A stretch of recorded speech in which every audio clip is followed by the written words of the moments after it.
Tandaan niyo po, ang panalangin, paghiling, nakalakip ang daing at pagpapasalamat.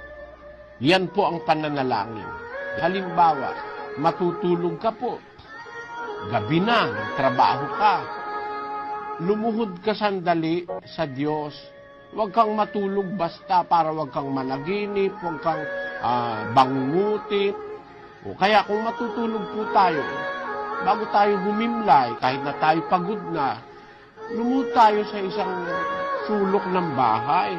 Tapos manalangin tayo sa Diyos. Ama, salamat po sa iyo sa maghapong ito na aming itinawid mo kami sa aming mga paggawa. Salamat po sa pag-iingat mo sa aking sambahayan. Matutulog po kami, sana po Ama, bantayan mo kami ng iyong kapangyarihan.